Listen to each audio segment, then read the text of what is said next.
गुरु की आज्ञा का पालन करते हुए आश्रम के सभी शिष्य एक पेड़ के नीचे आकर बैठ गए।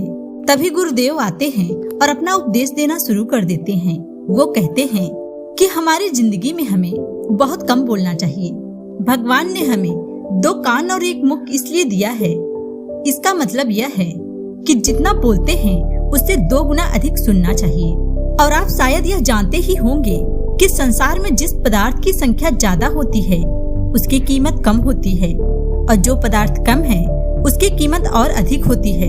यही हमारी जुबान पर भी लागू होता है। हम जितना कम बोलते हैं लोग हमारी बात को उतनी ही तवज्जो देते हैं, लोग उतने ही ध्यान से हमारी बातों को सुनते हैं और हमारी बात मानते भी हैं। तभी उनमें से एक शिष्य खड़ा होता है और कहता है, गुरुदेव, यदि हम कम बोलेंगे तो सामने वाले को अपनी बात कैसे समझा पाएंगे। मान लीजिए कि हमें किसी को उपदेश देना है।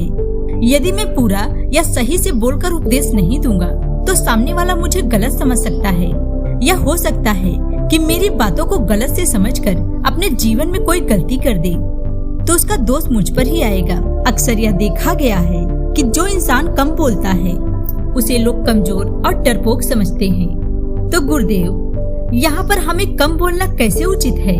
तब ये गुरुदेव अपने उन शिष्यों को एक कहानी सुनाते हैं और कहते हैं, यह बहुत पुरानी बात है।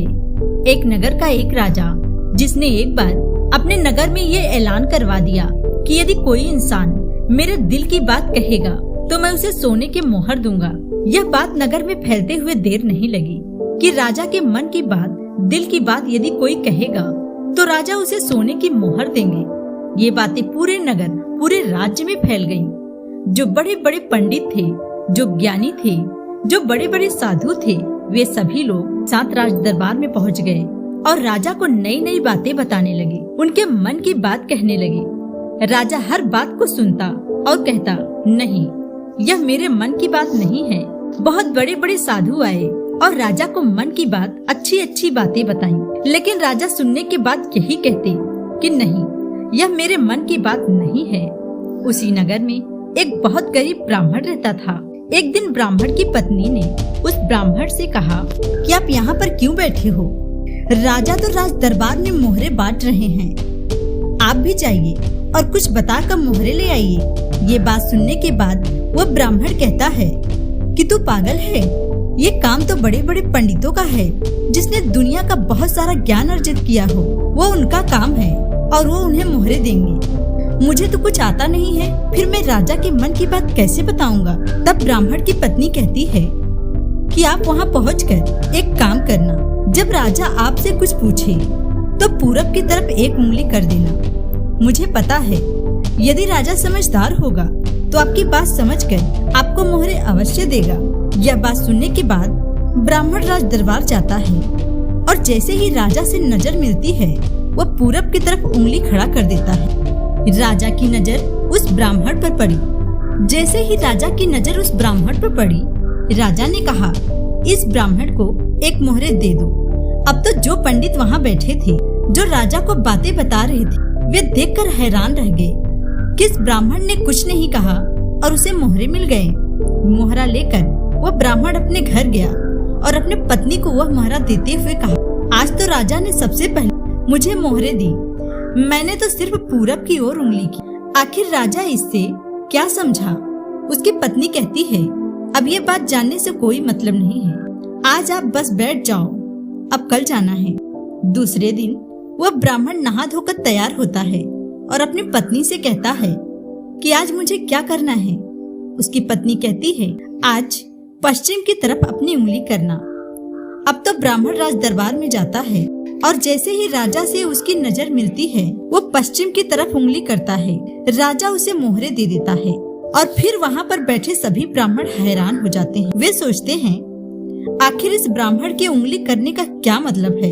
ये कुछ बोलता नहीं और वह राजा उसको मोहरे दे देते हैं। तीसरे दिन जब ब्राह्मण राज दरबार जाता है, फिर वह ब्राह्मण उत्तर की तरफ उंगली करता है और राजा उसे एक मोहरे दे देते हैं। वहाँ पर बैठे लोग यह देखकर हैरान रह जाते हैं। तब उन्होंने कहा, यदि राजा उंगली करने से मोहरे देते हैं तो कल हम सब मिलकर इकट्ठे होकर उंगली करेंगे। चौथे दिन वो ब्राह्मण नहा धोकर तैयार होता है और अपनी पत्नी से कहता है कि आज मुझे क्या करना होगा। उसकी पत्नी ने कहा, आज कुछ नहीं करना है, आज अपने घर पर ही बैठे रहो।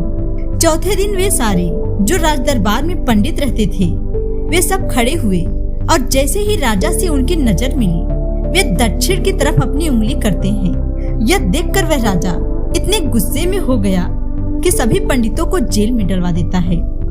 अब ये सोचकर वे ब्राह्मण और परेशान हो गए और सोचने लगे कि वो ब्राह्मण जब उंगली करता था तो उसको मोहरें मिल रही थी और हमें कैद खाने में डाल दिया गया।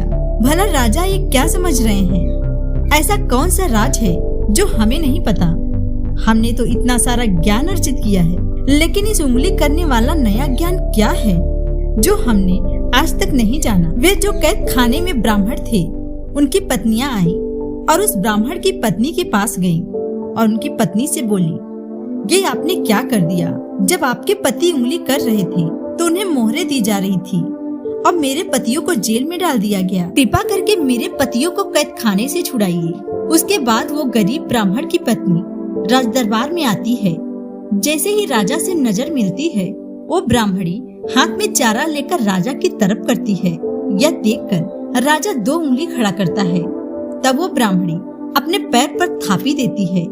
राजा कहता है, सभी ब्राह्मणों को कैद खाने से बाहर निकाल दो। अब उन ब्राह्मणों की हैरानी का ठिकाना नहीं रहा कि भला ये कौन सी विद्या है जो हम नहीं जानते। कोई 2 उंगली खड़ा करता है, ब्राह्मण 1 उंगली खड़ा करता है। राजा और ब्राह्मण के बीच ये क्या चल रहा है? तब वो सारे ब्राह्मण उस गरीब ब्राह्मणी के पास जाते हैं और सभी उनके चरणों में गिर जाते हैं और कहते हैं कि ये भला कौन सी विद्या है जो हम नहीं जानते। आप मुझे ये बताइए, ये हो क्या रहा है?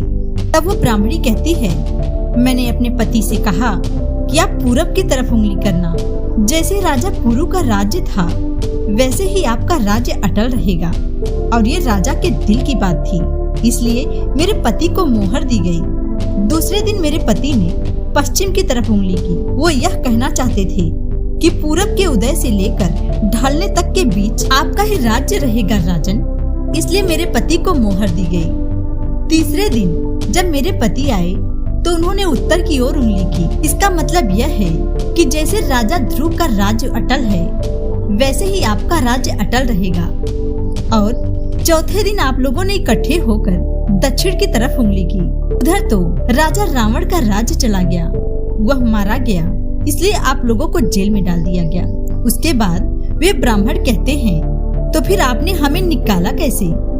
फिर वो ब्राह्मणी कहती है, मैं अपने हाथ में चारा लेकर आई और मैं राजा को यह बताना चाहती थी कि जो कैद खाने में बैठे हैं वे सब खड़ खाने वाले हैं, जानवर से ज्यादा कुछ भी नहीं है। तब राजा ने 2 उंगलियां खड़ी की कि वो जानवर है तो उनके सींग क्यों नहीं है? तो मैंने अपने पैर पे थापी दी। इसका मतलब यह है कि कोई सींग वाला जानवर होता है और कोई बिना सींग के जानवर होते हैं, इसलिए राजा ने आप सबको बाहर निकाल दिया।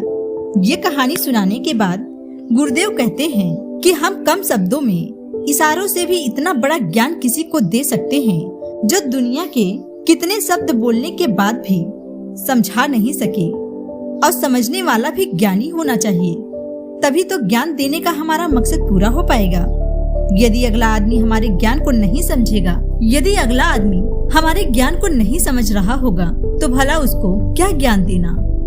वो तो जानवर की तरह है, अज्ञानी को ज्ञान देने का कोई मतलब नहीं होता।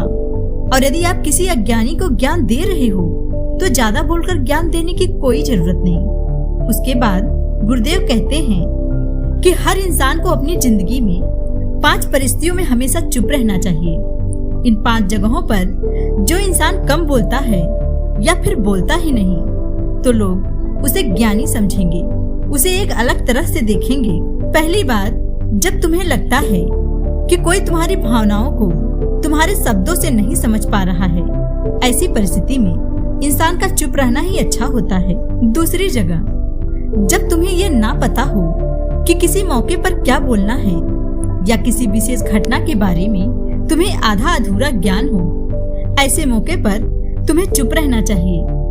अक्सर व्यक्ति अपने आधे अधूरे ज्ञान के साथ बोलना शुरू करता है और वह हंसी का पात्र बनता है।